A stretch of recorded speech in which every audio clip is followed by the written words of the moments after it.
நண்பர்கள் அனைவருக்கும் வணக்கம். இன்னைக்கு இந்த காணொலியில ஒரு அருமையான கதையை தான் நான் உங்களுக்காக கொண்டு வந்திருக்கேன். சிம்லால ஒரு பெரிய பேலஸ் இருக்கு. அங்க ஆரியன் அப்படின்றவர் இருக்காரு. பனி புயல்ல மாட்டி அவர் விழுந்து கிடக்குறாரு. அவரோட இடத்துல வேலை பார்க்குற நைனான்ற ஒரு பொண்ணு அவங்களோட இடத்துக்கு கூட்டு போய் இவருக்கு பண்ண வேண்டிய எல்லா விஷயத்தையும் பண்றாங்க. அப்படி இவங்களுக்குள்ள நட்பு ஏற்படுது. அது காதலா மாறுது. ஆனா கல்யாணமா கை கூடிச்சா இல்லையான்றது தான் இந்த கதை. ரொம்பவே இந்த கதை உங்க எல்லாருக்குமே பிடிக்கும். இதுக்கு முன்னாடியே இதே மாதிரி நிறைய கதைகளை நம்ம சேனல்ல நம்ம போட்டிருக்கோம். அதெல்லாம் நீங்க பார்க்கணும்னு நினைக்கிறீங்கன்னா நம்ம சேனலை சப்ஸ்கிரைப் பண்ணி வச்சுக்கோங்க. இந்த கதைக்குள்ள முழுசா போறதுக்கு முன்னாடி இந்த வீடியோக்கு ஒரு லைக்க போடுங்க. அப்பதான் உங்களை மாதிரி பாக்குற நிறைய பேர்கிட்ட இந்த வீடியோ சஜஷன்ல காட்டும். அதுக்காக தான் சொல்றேன். மேற்கொண்டு நம்ம டைம் வேஸ்ட் பண்ணாம இந்த கதைக்குள்ள வந்துடலாம். இந்த கதையை பொறுத்த வரைக்கும் சிம்லால தான் ஆரம்பிக்குது. சிம்லாவை பொறுத்த வரைக்கும் எவ்வளவு அழகான பகுதின்றது உங்க எல்லாருக்குமே தெரியும். அங்க ஒரு பெரிய பேலஸ் இருக்கு. அந்த பேலஸ்ல இருக்கிறவர் தான் ஆரியன் அப்படின்றவரு.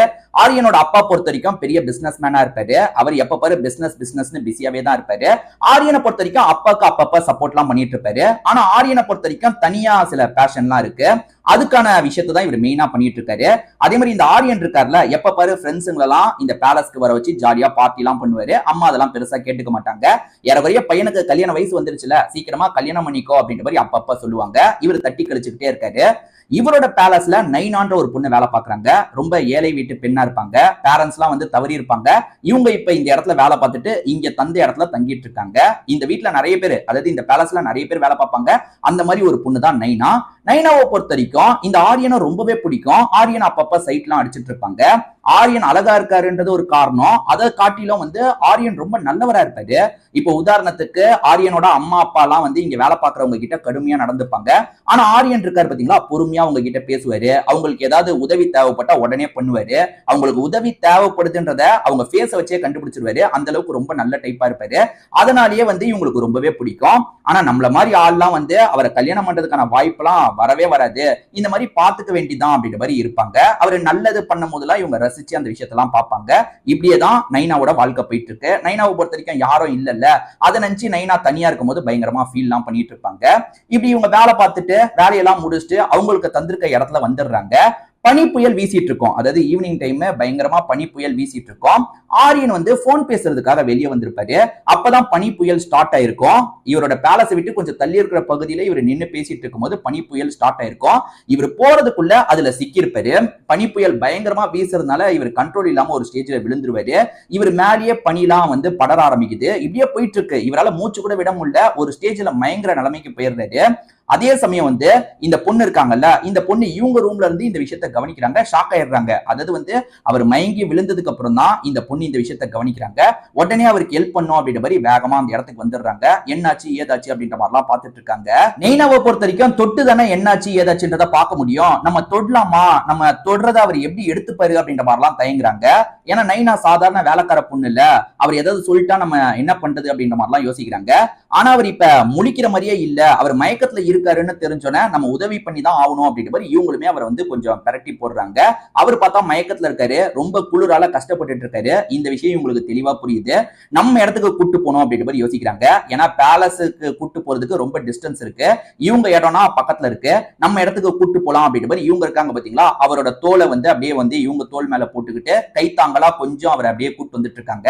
அவர் ஓரளவுக்கு மயக்கத்துல இதெல்லாம் கவனிக்கிறாரு. இந்த பொண்ணு நம்மள கூட்டு போயிட்டு இருக்கா அப்படின்ற மாதிரி கவனிக்கிறாரு. இப்போ ஒரு வழியா கஷ்டப்பட்டு வீட்டுக்கு கூட்டு வந்துடுறாங்க பாத்தீங்களா. இவங்க வீட்டுல ஈட்டர் இருக்கும். ஏன்னா எல்லாருக்குமே அங்க ஈட்டர் போட்டிருப்பாங்க. ஈட்டர் இல்லைன்னா இருக்க முடியாது. சோ ஈட்டர் வசதி இருக்குல்ல, அதுக்கு பக்கத்திலேயே இவரை படுக்க வச்சிடுறாங்க. இப்ப ஈட்டர் வசதி இருக்கிறதுனால கொஞ்சம் கொஞ்சமா அவருமே பெட்டரா ஆகுறாரு. இவங்களுமே அவருக்கு பக்கத்துல கைய பிடிச்ச மாதிரி இருந்தாங்கல்ல, இப்ப கொஞ்சம் விலகி போலான்னு நினைக்கும் போது அவர் கைய நல்லா அழுத்தமா பிடிச்சுக்கிறாரு. நீயும் இங்கேயே இருன்ற மாதிரி கையெல்லாம் பிடிச்சுக்கிறாரு. கொஞ்சம் கொஞ்சமா அவர் நார்மல் நிலைமைக்கு வர ஆரம்பிக்கிறாரு. ஒரு ஸ்டேஜ்ல நைட்டு நேரம் அங்கேயே இவர் தூங்கவும் ஆரம்பிச்சிடுறாரு. இப்ப காலையில முதல்ல அவங்க கண் முழிச்சிருப்பாங்க. ஐயோ இவர் இங்கே தூங்கிட்டாரு, இப்ப நல்ல வேலை தூங்கிட்டு இருக்காரு, எழுப்பி இவர் அனுப்பி விடணும் அப்படின்ற மாதிரிலாம் யோசிச்சுட்டு இருக்காங்க. அப்பன்னு பார்த்து முதலாளி அம்மா இருக்காங்க பாத்தீங்களா, இந்த இடத்துக்கு கதவை தட்டுறாங்க. நெய்னா என்ன இன்னும் நீ வராம இருக்க, சீக்கிரமா வான்ற மாதிரி சொல்றாங்க. அதே சமயம் நைட்ல இருந்து ஆரியன் எங்க போனானே தெரியல அப்படின்ற மாதிரிலாம் பேசிட்டு இருக்காங்க. ஆரியன் உள்ளதானே இருக்காரு. இப்ப சவுண்ட் கேட்டு முழிச்சிடுறாரு. ஐயோ அம்மா நம்மளை இங்க பாத்துட்டா பெரிய பிரச்சனை ஆயிடும் அப்படின்றது அவருக்கு புரியுது. அவர் சட்டுன்னு ஒரு இடத்துல போய் ஒளிஞ்சுக்கிறாரு. இவங்களுமே ஒளிய சொல்லணும்னு நினைக்கிறதுக்குள்ள அவரே ஒளிஞ்சிடுறாரு. இவங்களுமே அம்மாவை சமாளிச்சு எப்படியாவது அனுப்பணும்னு நினைக்கிறாங்க. இந்த நெய்னா கொஞ்சம் பதட்டமா பேசிட்டு இருக்காங்கல்ல, இதனால ஆரியன் அம்மாக்கு சந்தேகம் வருது. இவ எதுக்காக நம்ம கிட்ட இவ்வளவு பதட்டமா பேசிட்டு இருக்கா, உள்ள எதையாவது மறைச்சு வச்சிருக்காளா அப்படின்ற மாதிரி எல்லாம் யோசிக்கிறாங்க. என்ன நான் உள்ளலாம் வரக்கூடாதா அப்படின்ற மாதிரி உள்ள வரதுக்கு பாக்குறாங்க. இல்ல இல்ல துணியெல்லாம் அப்படி அப்படியே போட்ட மாதிரி இருக்கு, நான் அதனால தான் தயங்குறேன், நீங்க வந்து அப்புறமா வரீங்களா, நான் கிளீன் பண்ணி வச்சிடறேன் அப்படின்ற மாதிரி சொல்லும் போது, அப்புறம் எதுக்காக நான் இந்த இடத்துக்கு வரப்போறேன், சரி நான் கிளம்புறேன்ற மாதிரி ஆரியனோட அம்மா அங்கிருந்து கிளம்புறாங்க. ஆனா ஆரியன் அம்மாக்கு லைட்டா சந்தேகம் வருது, இவன் என்னமோ மறைச்சு வச்ச மாதிரி அப்படி பயப்படுறாளே அப்படின்ற மாதிரி யோசிச்சுட்டே கிளம்பிடுறாங்க. இப்ப அம்மா போனதுக்கு அப்புறம் அவர் இருக்காருல்ல ஆரியன், இவங்களுக்கு நன்றி எல்லாம் சொல்லிட்டு இருக்காரு. ஏன்னா அம்மா இந்த இடத்துல பார்த்திருந்தா எப்படி ரியாக்ட் பண்ணிருப்பாங்கன்னு தெரியல, பையன் ஒரு வேலை தப்பான விஷயத்த பண்ணிட்டு இருக்கானான்ற மாதிரி கூட யோசிச்சிருக்க வாய்ப்பு இருக்குல்ல. நல்ல வேலை அப்படி எதுவும் நடக்கல அப்படின்ற மாதிரி இவருமே யோசிச்சுட்டு இருக்காரு. அதே மாதிரி இவங்க ஹெல்ப் பண்ணதெல்லாம் அவருக்கு நல்லாவே தெரியுது. இவர் விழுந்து கிடந்தாரு, இவங்க தானே தூக்கிட்டு வந்தாங்க, கஷ்டப்பட்டு தூக்கிட்டு வந்து ஃபர்ஸ்ட் எய்ட் எல்லாம் பண்ணாங்க பாத்தீங்களா, அதுக்காக இந்த இடத்துல நன்றி எல்லாம் சொல்லிட்டு இருக்காரு. அதே சமயம் வந்து அவங்க ரெண்டு பேருமே நைட்டு வரும்போது கொஞ்சம் நெருக்கம்லாம் உண்டாயிருக்கும். இவருக்கு லைட்டா அந்த பொண்ணை பிடிக்க ஆரம்பிக்குது. இதுக்கு முன்னாடி பெருசா நைனாவெல்லாம் இவர் கவனிச்சிருக்கவே மாட்டாரு. ஆனா இப்ப நைனாவை லைட்டா இவர் கவனிக்கிறாரு. அடுத்ததான் நைனா வந்து எப்பவுமே போல அங்க வேலை பார்க்கறதுக்காக வருவாங்கல்ல, இப்ப இவர் பாக்குறாரு. எப்பவுமே நைனா தான் வந்து ஆரியனை பார்த்துக்கிட்டே இருப்பாங்க. இப்ப கொஞ்சம் கொஞ்சமா இவருமே பார்க்க ஆரம்பிக்கிறாரு. நைனா அதை நோட் பண்றாங்கல்ல, உள்ளுக்குள்ள நைனாக்கு ரொம்ப சந்தோஷமா இருக்கு. இந்த ஆரியனை பொறுத்த வரைக்கும் அடிக்கடி பேலஸ்ல பார்ட்டி பண்ணுவாருன்னு சொன்ன பாத்தீங்களா, இவரோட தனிப்பட்ட முறையிலான ஃப்ரெண்ட்ஸ் வராங்க, அதே மாதிரி ஃபேமிலி ஃப்ரெண்ட்ஸ் எல்லாம் வராங்க. இவர் ஒரு பார்ட்டியை பிளான் பண்ணிருப்பாரு, அதுக்கு எல்லாருமே வந்துடுறாங்க. பார்ட்டி எல்லாம் நடந்தா வந்து வேலைக்காரங்களுக்கு நிறைய வேலை இருக்கும்ல, அந்த மாதிரி நைனாவும் நிறைய வேலையை பார்த்துட்டு இருக்காங்க. அவங்க என்னெல்லாம் கேட்கறாங்களோ அதெல்லாம் வேக வேகமா எடுத்துட்டு வந்து தந்துட்டு இருக்காங்க. அங்க வந்த ஒருத்தர் இருக்காரு பாத்தீங்களா, ரொம்ப கடுமையா நைனா கிட்ட நடந்துக்க ஆரம்பிக்கிறாரு. இவங்க பண்றதெல்லாம் குறை சொல்லிக்கிட்டே இருக்காரு. ஒழுங்கா அதை எடுத்துட்டு வர மாட்டியா, இதை எடுத்துட்டு வர மாட்டியான்னு திட்டலாம் ஆரம்பிக்கிறாரு. கூட வேற ஒரு லேடியும் சேர்ந்துக்கிறாங்க, அவங்களுமே கண்ணா பின்னான்னு திட்ட ஆரம்பிக்கிறாங்க.